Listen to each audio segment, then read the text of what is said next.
America के पूर्व राष्ट्रपति डोनाल्ड ट्रंप भले ही भारत पर 50% टैरिफ लगाकर दबाव बनाने की कोशिश करते रहे, लेकिन आज हकीकत यह है कि भारत की अर्थव्यवस्था पर इसका असर ना के बराबर रहा।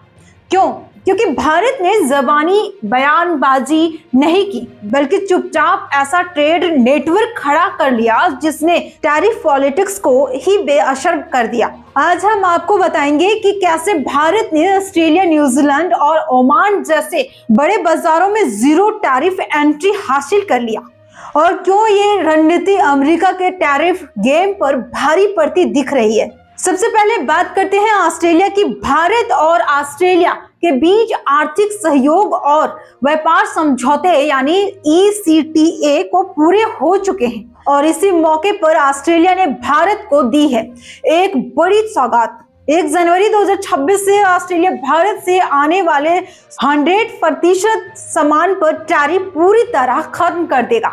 मतलब साफ है, अब भारतीय कंपनियों को ऑस्ट्रेलिया में अपने प्रोडक्ट बेचने के लिए 1 रुपए भी ड्यूटी नहीं चुकानी पड़ेगी। इस बड़ी जानकारी की पुष्टि केंद्रीय वाणिज्य मंत्री पीयूष गोयल ने सोशल मीडिया प्लेटफॉर्म एक्स पर की है। उन्होंने बताया कि ऑस्ट्रेलिया ने भारतीय निर्यात के लिए अपनी सभी टैरिफ लाइनों को जीरो करने का फैसला लिया है।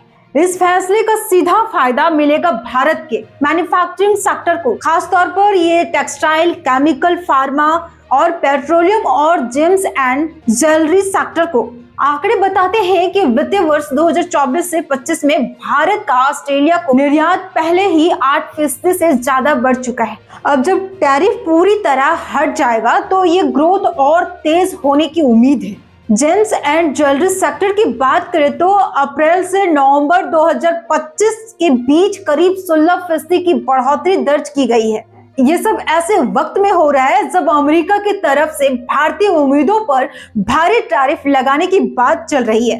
लेकिन फर्क साफ है, अमेरिका टैरिफ बढ़ा रहा है और भारत नए बाजार खोल रहा है। ऑस्ट्रेलिया जैसा मजबूत और विकसित बाजार भारत के लिए अब पूरी तरह ड्यूटी फ्री हो चुका है और यही वजह है टैरिफ का दबाव भारत पर असर नहीं पड़ा। सिर्फ ऑस्ट्रेलिया ही नहीं, भारत ने हाल ही में न्यूजीलैंड के साथ भी मुक्त व्यापार समझौता फाइनल किया है।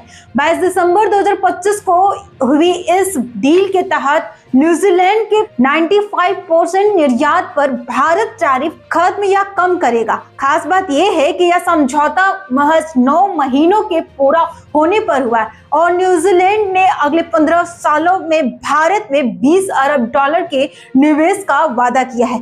वहीं ओमान के साथ CEPA समझौते के तहत ओमान भारत को अपनी 98% से ज्यादा टैरिफ लाइनों पर ड्यूटी फ्री एक्सेस देगा।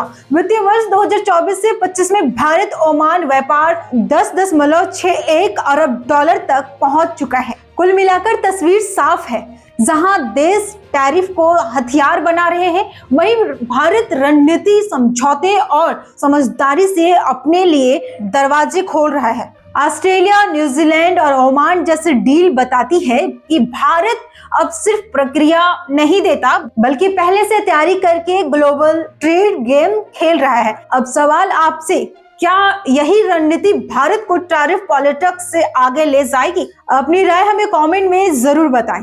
Bureau report.